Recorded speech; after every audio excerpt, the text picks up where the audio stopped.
Ano sir, pang isang taon na sira sir. Nako mga kabibig, welcome back sa aming bagong YouTube channel. Ito ang pinakamaingay na YouTuber sa balat ng YouTube. Ako si Kabibig, maglebak-lebak na toward evidence. Nako, trending na trending ngayon sa social media itong di umano'y mga flood control sa Ilocos Norte. Pinag-uusapan ito ng netizen. Medyo, meron kasing video si itong sino ba ito kabibig Nag-trending siya kung saan mga kabibig, kitang-kita ang flood control ng sa tawag ito, sa Ilocos Norte. Kaya sumisigaw si Chavit Singson, di ba si Chavit Singson, sabi niya, I challenge the ICI to investigate Ilocos Norte first so that BBM can prove his credibility instead of diverting blame to other people. Yan ang message ni Chavit Singson sa ICI. Para para makaimbestiga si BBM sa ibang flood control, make sure yung flood control niya sa kanyang lugar ay pulido.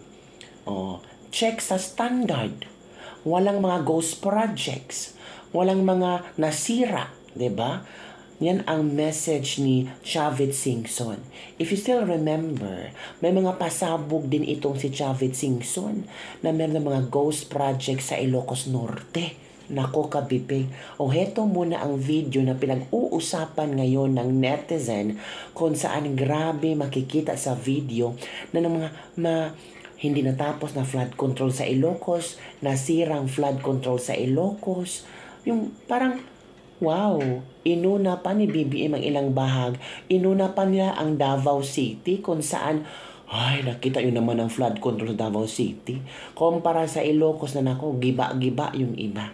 So ito kabibig, panoorin ninyo ang video at kayo nang bahalang umusga.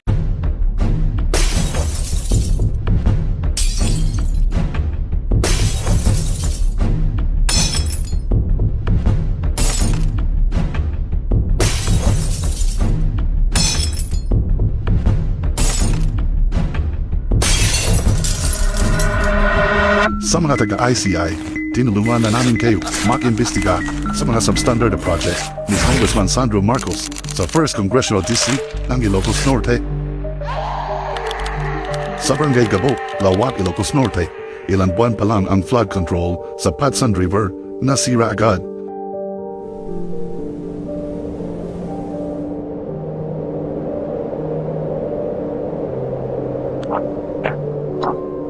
Ito sir, Padsang River ko sir ayun lang.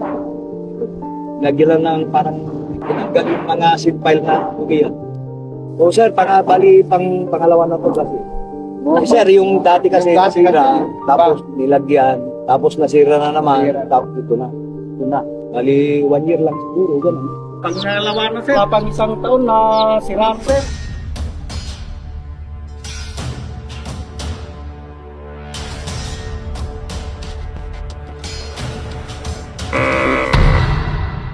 Sa Bulo River Poblacion, Municipality of Adams, ilang buwan pa lang nasira na ang revetment project. Sira kagad, kaya ngayon, another project na naman. Wow!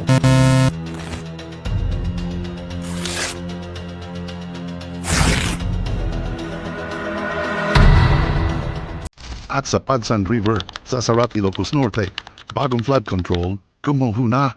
Sa aerial view, makikita ang laki ng sira. Sayang ang pera.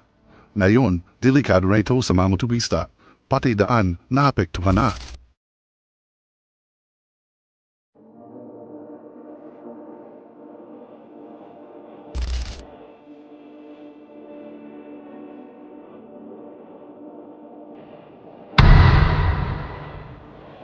Ayan na ICI. Bisitahin niyo naman ang baluarte ni Charis.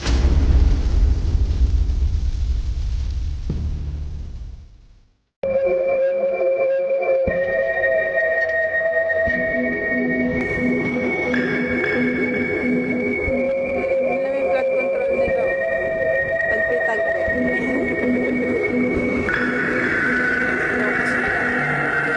Awana no! Apo! Magina!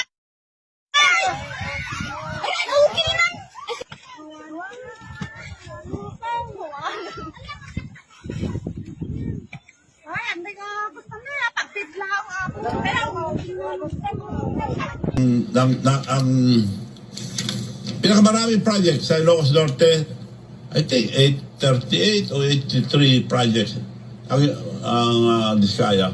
Dalawa lang po ang kontratista nila na paborito.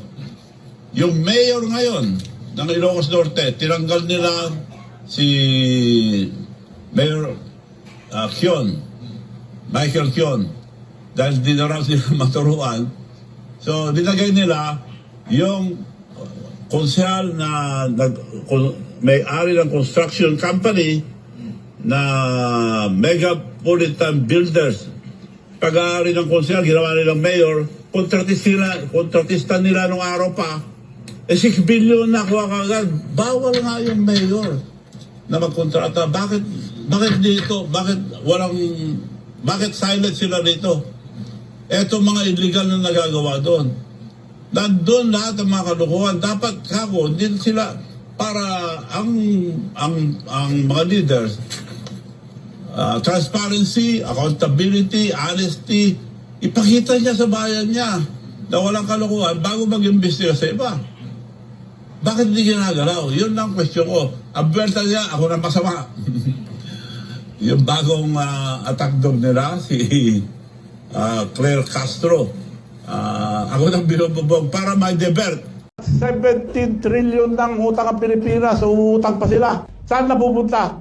Sa korupsyon. Ang gobyerno natin, wala nang mangyayari dahil walang isang salita ang presidente. Walang isang salita yan. Ba't tayo maniniwala? Siya nagsabi, nakakaya kayo. Dapat nakakaya tayo eh. Ayaw ko impeachment, sabi niya. Pumirma yung anak niya una ng impeachment. Madalian niyo yung impeachment. Presidente siya, dapat sinusunod ng mga congressman. Puro tao nila eh. Majority. Ganun ba isang salita? Kung gusto nila, samahan ko sila sa kulungan. Sakripisyo ako. Kung meron sila, inuumpisan nila akong bakbakan. Kung meron sila ang patunay na ako ay corrupt, pakukulong ako. Ang leadership is sacrifice. Maraming listahan, minensyon ko lang yung Ilocos Norte dahil tigaron po ang presidente natin.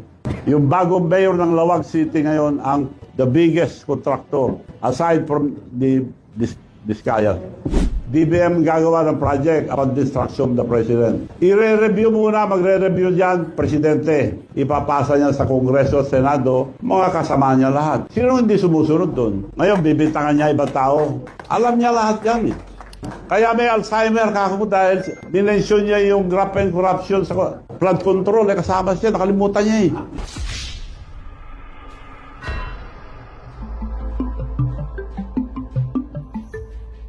Muna.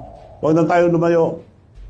Dahil yung as far as flood control is concerned, at buong Pilipinas, sino naka-corner? Yung mga Diskaya. Sila ang contractor nila eh. Ba't pa ibistigan nyo na muna yun? Andun na natakalukuhan. So kung antayin natin ang Senado, ano pa yan eh, tatagal pa. Diretso na lang to. At ang suggestion ko lang, huwag na natin pahirapan ang taong bayan. Yung rally, baka may manggulo pa. Ang pakiusap ko lang, it will be a peaceful revolution about corruption. Ang mga kabataan at mga estudyante ang magli-lead ang revolution na ito. This is not for ourselves, this is for the future of our children. Mga kabataan, pabayaan natin sila. Sila mag-lead itong revolusyon para matanggal ang graft and corruption. Ang suggestion ko lang, ewan ko kung papayag sila, huwag na tayo magpunta sa kalye, baka guluhin pa nila. As high school and colleges, pero yung mga nasa kindergarten, yung mga elementary, tuloy ang pag-aaral. Hinto muna sila hanggang di ang mga kontraktor nila sa Ilocos Norte, Diskaya rin eh. Paano tayo maniniwala ngayon sa mga pinagsasabi nilang mga iniimbestiga? 962 million plus. Paano nila hindi alam ito? Probinsya niya ito. Si Luis Chavit Singson ay kilala bilang dating gobernador ng Ilocos Sur at isa sa mga matagal nang nasa mundo ng politika at negosyo. Maraming taon siyang naging makapangyarihan sa kanilang probinsya at hanggang ngayon ay nananatili siyang kilala sa buong bansa. Kamakailan lang ay nagsalita siya tungkol sa mga isyong ibinabato sa kanya, lalo na ang tungkol sa mga proyekto at construction contracts. Ang mas naging kapansin-pansin ay nang sabihin niya na hindi siya ang may hawak ng ilang kontrata sa Ilocos Norte, kundi isang Diskaya contractor. Dahil dito, hindi maiwasang isipin ng marami kung bakit niya binanggit ang Ilocos Norte na kilalang baluarte ng pamilya Marcos. Ang tanong ngayon, simpleng paglilinaw lang ba ito o may mas malalim na dahilan ba talaga dito? Pero bago po ang lahat, baka pwedeng pa-like ang video na ito dahil napakalaking bagay na ito sa aming content creators. Maraming salamat po. Sa isang panayam, sinabi ni Chavit na wala siyang tinatago. Ayon sa kanya, kung totoo ang paratang na may mga ghost project ang kanyang kumpanya, ay mas mabuting makulong na lang siya. Malinaw niyang sinabi na kung wala na siyang posisyon sa gobyerno, maaari na At dahil nag-trending ang video kabibig, ngayon lang araw na to, November 13, bukas pala, November 13, sa 9:30 AM bukas, ito pupunta ang ICI Special Advisor, retired General Rodolfo Azurin Jr. will be conducting an inspection of 5 flood control projects in coordination with Department of Public Works and Highways under Secretary Arthur Bisnar. 5 lang daw ang kailang pupuntahang flood control sa Ilocos. Bakit 5? Bakit hindi lahat? Tingnan nyo lahat ng flood control. Baka puntahan nyo mga pulidong flood control. Puntahan nyo lahat ng flood control sa Ilocos Norte.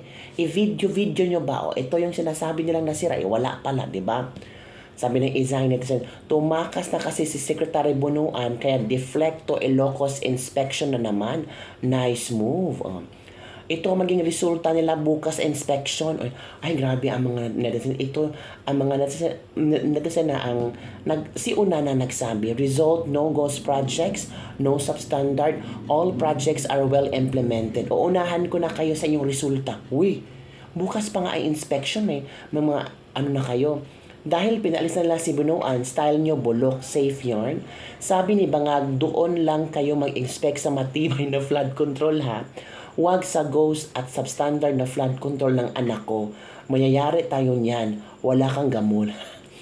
Tapos na kasi mga hinahabol na ghost at substandard project sa ana. Yung sa Leyte hindi pa ba natatapos? Galing nyo rin no. Inspection kunwari, pero ipapakita syempre yung mga hindi sira at yung mga sira itatago ng ICI. Huwag naman kayong judgmental sa ICI. Of course, 5 pa so far. Baka later on, dagdagan pa nilang more flood control projects na kanilang imbestigahan, titingnan. Ano naman klaseng luto yan? Yung pinakasarap na luto, alam ng taong bayan. Bakit puro negative ang nakikita kong komento tungkol inspection of flood control project sa Ilocos Norte? Bakit puro negatibo? Inspection, kala mo talaga kasuhan nila si Sandro. Daming ghost project yan dyan. Meron pang pidig. Anong tang pidig? Tapos na i-repair mga substandard na nasira. Lol, alam na ang script. Ang ganda ng tulog ko sa balatang ito, pero yung mga officials doon, ay nako, iwas kape muna mga chong. Agoy, ang ganda ng balita. Halatang scripted, napagawa na yung mga tibak-tibak na flood control na nasira. Yun ang mga komento ng ating mga netizen ha. Ito naman ang komento nila sa post ni Chavit Singson. Nag-away-away na ang mga aso kasi alam nila na there's something wrong. Ano kaya kabibig, malalaman natin yan. Ito pa. Unahin na po. Ilocos Sur. Sige, puntahan nyo na. Yun, kabibig. So, ano ang yung reaction hingin dito, kabibig? Comment down below and don't forget to like, subscribe, and share this video. Bye everyone. See you next time.